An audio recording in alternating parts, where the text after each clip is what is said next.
Hello friends, super magic રસોઈમાં મિત્રો હું આપણું સ્વાગત કરું છું. આજે હું દૂધી વેજીટેબલના મેક્રોની પાસ્તાની રેસીપી લઈને આવી છું મિત્રો. તો તમને ચોક્કસ મારો વિડીયો ગમશે. ગમે તો લાઈક કરજો, શેર કરજો અને સબસ્ક્રાઇબ કરવાનું તો ભૂલતા જ નહીં. તો એના ઇન્ગ્રેડિયન્ટમાં પણ તમને હું બતાવી દઉં. એમાં મેં જો એલ્બો જે શેપના મેક્રોની પાસ્તા આવે છે ને એ લીધા છે. આ ટાઈપના 1 કપ આ લીધા છે. અને વેજીટેબલમાં મેં એક મીડિયમ નાનો ટુકડો એવો દૂધી લીધી છે, એક ગાજર લીધું છે, એક ટમેટું છે, એક મીડિયમ સાઈઝનો કાંદો છે, કેપ્સિકમ છે, એક ગ્રીન મરચું છે, એક રેડ મરચું છે. અને મસાલામાં મિત્રો આપણે ટમેટો સોસ છે, ઓરેગાનો છે, ચીલી ફ્લેક્સ છે, ચીઝ છે અને બટર છે અને સોલ્ટ. આટલા ઇન્ગ્રેડિયન્ટ આપણે લેશું. તો પેલા તો આપણે આ જે પાસ્તા લીધા છે એને આપણે બાફી લેશું, એટલે કે બોઇલ કરી લેશું. એના માટે હું ગેસ ઓન કરીને એક પેનમાં 1 લીટર જેવું પાણી મૂકું છું. આ પાણીને આપણે બોઇલ થવા દેશું.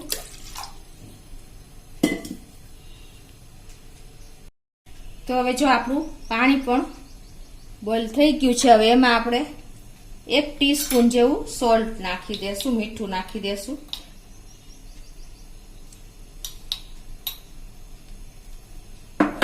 અને 1 ટીસ્પૂન જેવું આપણે તેલ નાખી દેશું, એટલે આપણા પાસ્તા એકબીજાને ચીપકે નહીં અને એકદમ છૂટા રહીએ. આ પ્રોસીજર કરવી ખાસ જરૂરી છે મિત્રો, કેમ કે એકદમ આપણા છૂટા એક પીસ થાય ને એવા પાસ્તા તો જ તૈયાર થશે. અને હવે આપણે આને મિક્સ કરીને, પાણી પણ બોઇલ થઈ ગયું છે, એમાં આપણે આ એલ્બો શેપના પાસ્તા આપણે નાખી દેશું.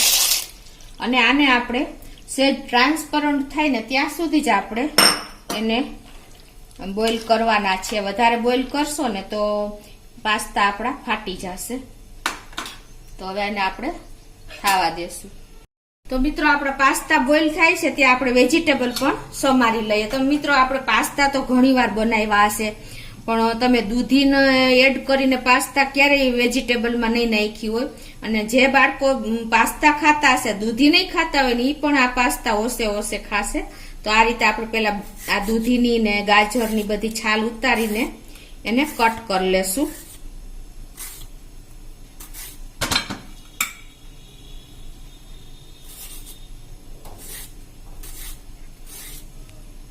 હવે આપણે આ ગાજર ને દૂધી મેં છાલ ઉતારી લીધી છે, એને આપણે આ રીતે કટિંગ કરી લેશું.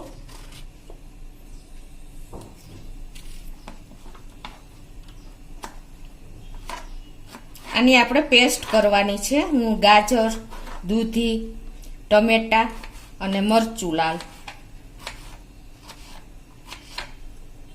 આ હાઇજેનિક પાસ્તા આપણા થશે. અને બાળકોને ખબર પણ નહીં પડે કે આમાં દૂધી આપણે એડ કરી છે.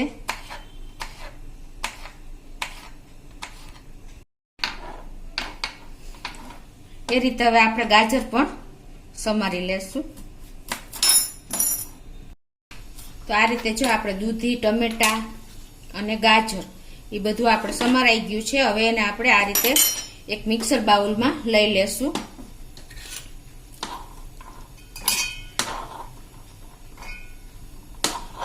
તમે તમારા ટેસ્ટ એકોર્ડિંગ તમે વેજીટેબલમાં વધઘટ કરી શકો છો.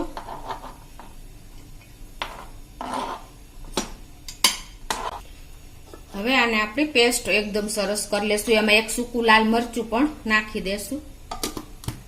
આપણી પેસ્ટ પણ રેડી થઈ ગઈ છે, જો એકદમ સરસ. અને આ બાજુ આપણા પાસ્તા પણ ટ્રાન્સપરન્ટ થઈ ગયા છે અને રેડી પણ થઈ ગયા છે. તમે જોઈ શકો છો એકદમ એક પીસ રહ્યા છે. એનું કારણ એ છે કે આપણે અંદર 1 ટીસ્પૂન જેવું તેલ પણ નાખ્યું છે. હવે આને આપણે ગેસ બંધ કરી દેશું અને સ્ટ્રેનરમાં સ્ટ્રેન કરી લેશું.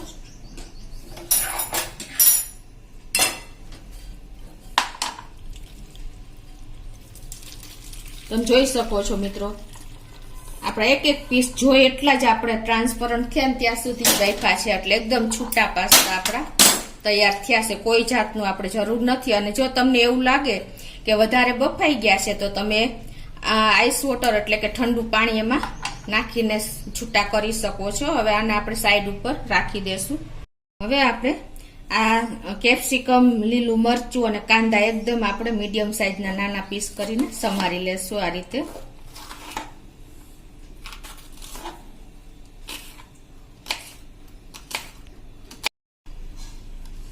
તો આ રીતે જો આપણે કાંદા, કેપ્સિકમ, આદુ, લસણ અને મરચું એકદમ બારીક સમારી લીધું છે. આ રીતે આપણે એકદમ કટિંગ ચોપિંગ કરી લીધું છે. હવે આપણે ગેસ ઓન કરશું અને એમાં આપણે 1 ચમચી જેવું આપણે બટર મૂકશું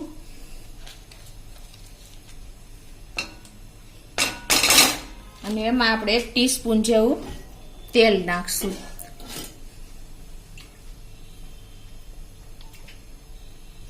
તમે ખાલી તેલમાં પણ કરી શકો છો અને આ રીતે પણ તમે કરી શકો છો. હવે આ ગરમ થાય એટલે એમાં આપણે 1 ટીસ્પૂન જેવું જીરું નાખી દેશું, આખું જીરું.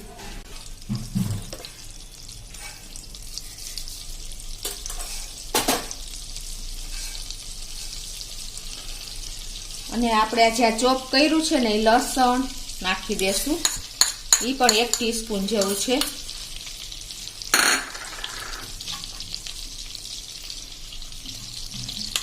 એને આપણે થોડુંક એવું સાંતળી લેશું અને એમાં હવે આપણે આ કાંદા સમાર્યો છે મીડિયમ સાઈઝનો એકદમ બારીક, એ પણ નાખી દેશું. મરચું ઝીણું સમાર્યું છે એ નાખી દેશું અને આદુ પણ આપણે 1 ઇંચ આદુનો ટુકડાને મેં એકદમ ઝીણો સમારી લીધો છે પીસના ફોર્મમાં, એ પણ નાખી દેશું. અને આને આપણે હલકું એવું આપણે કૂક કરશું, બહુ આપણે એકદમ કૂક નહીં કરી. અને એમાં આપણે કેપ્સિકમ પણ મેં 1 સમારી લીધું છે, એ પણ નાખી દેશું.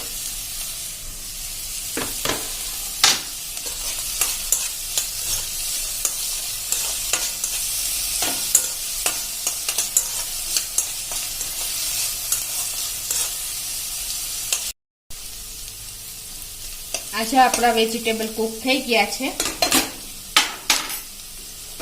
અને હવે એમાં આપણે આ જે પેસ્ટ બનાવી છે ટમેટા, ગાજર અને દૂધી, એ નાખી દેશું.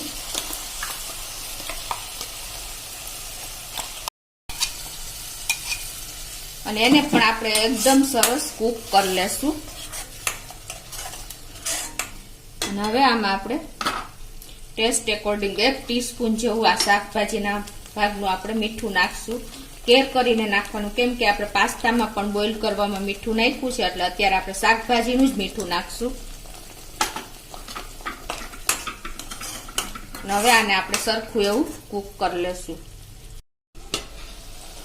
તો જો આપણી ગ્રેવી પણ એકદમ સરસ જોઈએ એવી કૂક થઈ ગઈ છે. કાચી ન રહેવી જોઈએ એટલું તમે ખાસ ધ્યાન રાખજો.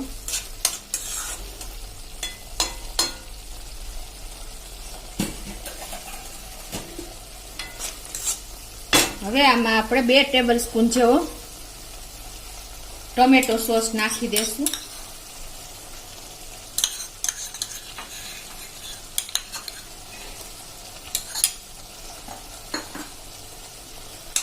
અને એને પણ આપણે સરસ મિક્સ કરી લેશું. ગેસની ફ્લેમ અત્યારે આપણે સ્લો કરી નાખશું.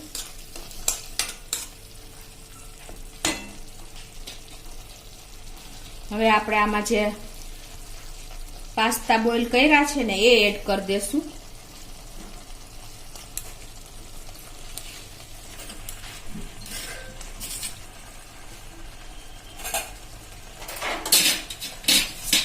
અને એને પણ આપણે ગ્રેવીમાં સરસ મિક્સ કરી લેશું.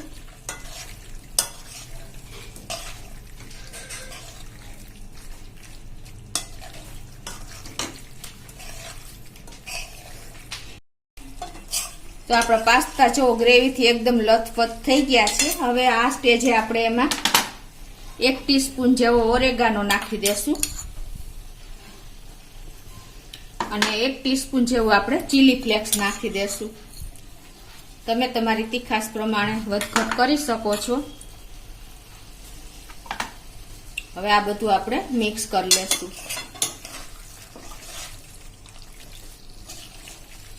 આપણા પાસ્તા પણ એકદમ સરસ રેડી થઈ ગયા છે ગ્રેવીથી લથપથ. તો હવે એને આપણે ગેસ બંધ કરી દેશું અને લઈ લેશું, એક સર્વ કરી લેશું બોલમાં.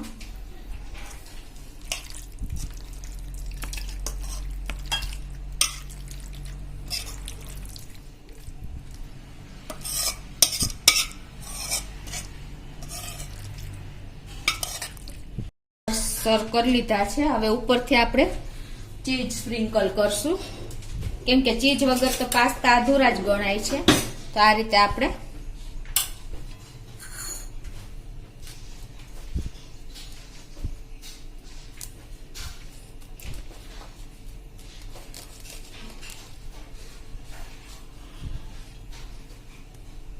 ચીઝ પણ સ્પ્રિંકલ થઈ ગયું છે અને તમે જોઈ શકો છો આપણા પાસ્તાનો લુક એકદમ બહાર જેવા જ આપણા પાસ્તા બન્યા છે, હેલ્ધી હાઇજેનિક. બાળકોને તમે આ રીતે જો દૂધી ખવડાવશો ને મિત્રો, તો બાળકોને ખ્યાલ પણ નહીં આવે કે આ દૂધીવાળા પાસ્તા છે. અને આમાં તમે જો કાંઈ પણ ન હોય ને, તો તમારે આ રીતે પાસ્તા સોસ લઈને પણ તમે ડાયરેક્ટ પાસ્તા તૈયાર કરી શકો છો ઇન્સ્ટન્ટ અને વેજીટેબલ નાખીને મિત્રો. તો તમને ચોક્કસ આ રીતે મારો વિડીયો ગમ્યો હશે. તમને ગમે તો લાઈક કરજો, શેર કરજો અને સબસ્ક્રાઇબ કરવાનું તો ભૂલતા જ નહીં.